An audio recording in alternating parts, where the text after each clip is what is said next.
অস্ট্রেলিয়ায় বেশ ভালো সময় কাটাচ্ছিল বিসিবি হাই পারফরম্যান্স ইউনিট। দীর্ঘ সফরে পাকিস্তান শাহিনসের বিপক্ষে প্রথম 4 দিনের ম্যাচ হারার পর দারুণভাবে ঘুরে দাঁড়িয়েছিল তরুণ ক্রিকেটাররা। দ্বিতীয় 4 দিনের ম্যাচে পাকিস্তানকে হারানোর পর প্রথম ওয়ানডেতে অস্ট্রেলিয়ার নর্দার্ন টেরিটরিকেও হারিয়েছিল আফিফ হোসেন ধ্রুবর দল। কিন্তু এইচপির ভালো সময়ে ছেদ পড়েছে মঙ্গলবার। সফরে নিজেদের দ্বিতীয় ওয়ানডেতে পাকিস্তান শাহিনসের কাছে 8 উইকেটে হেরেছে এইচপি। তার চেয়েও বড় কথা, 50 ওভারের ম্যাচে এইচপি 25 ওভারেই 78 রানে অল আউট হয়েছে। এদিন অবশ্য ভিন্ন ওপেনিং জুটি নিয়ে নেমেছিল এইচপি। আগের ম্যাচে সফল হওয়া তামিম ইমনের জায়গায় এদিন ওপেন করতে নামেন তানজিদ তামিম এবং জিসান আলম। এই জুটির সুবিধা করতে পারেনি একদমই। 5 রানের মধ্যেই 2 ওপেনারকে হারায় এইচপি। শুরুর এই বিপদ আর আটকাতে পারেনি এইচপির ব্যাটাররা। নিয়মিত বিরতিতে উইকেট হারাতে থাকে আফিফের দল। শেষ পর্যন্ত 78 রান পর্যন্ত যেতে পারে এইচপি। দলের হয়ে সর্বোচ্চ 19 রান করেছেন ইমন। এছাড়াও মাহফুজুর রাব্বি 12, শামীম পাটোয়ারি 13 এবং আবু হায়দার রনি করেন 10 রান। বাকি কোনো ব্যাটার 2 অঙ্কের ঘরে পৌঁছাতে পারেননি। পাকিস্তানের হয়ে পেসার মোহাম্মদ ইমরান জুনিয়র সর্বোচ্চ 3টা উইকেট পেয়েছেন।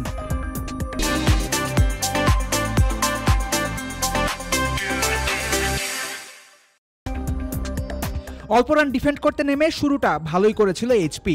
শাহিনসের ক্যাপ্টেন সাহিবজাদা ফারহানকে 0 রানে ফেরান পেসার রিপন মণ্ডল। কিন্তু এদিন আর কোনো মিরাকল ঘটেনি। উসমান খানের 39 রানে সহজেই ম্যাচ জিতে নেয় পাকিস্তান শাহিনস। ম্যাচ হারার আগে রিপন তুলে নেন আরও একটা উইকেট। শাহিনসের কাছে এই ম্যাচ হারার কারণে 3 দলের এই টুর্নামেন্টে বিজয়ী মুকুট পরা হলো না এইচপি দলের।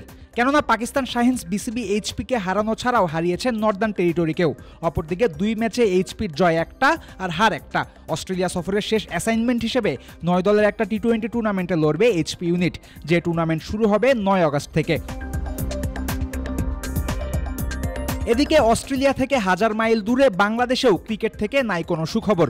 গুরুত্বপূর্ণ টেস্ট সিরিজের প্রস্তুতি হিসেবে 6 আগস্ট পাকিস্তানের উদ্দেশ্যে রওনা দেওয়ার কথা ছিল বাংলাদেশ এ দলের। কিন্তু দেশের অস্থিতিশীল অবস্থার কারণে পাকিস্তান যাওয়া পিছিয়েছে বাংলাদেশ এ দল। তবে বিসিবি সূত্রে জানা গেছে দ্রুতই ক্রিকেটারদের পাকিস্তান পাঠানোর ব্যবস্থা করার চেষ্টা করছে বোর্ড। দিন দুয়েকের মধ্যে একটা ভালো খবর দেওয়ার আশা আছে ক্রিকেট বোর্ডের। দ্রুত সবকিছুর সমাধান করে বাংলাদেশ এ দলকে পাকিস্তান পাঠানোর ব্যবস্থা করা অবশ্য খুবই জরুরি।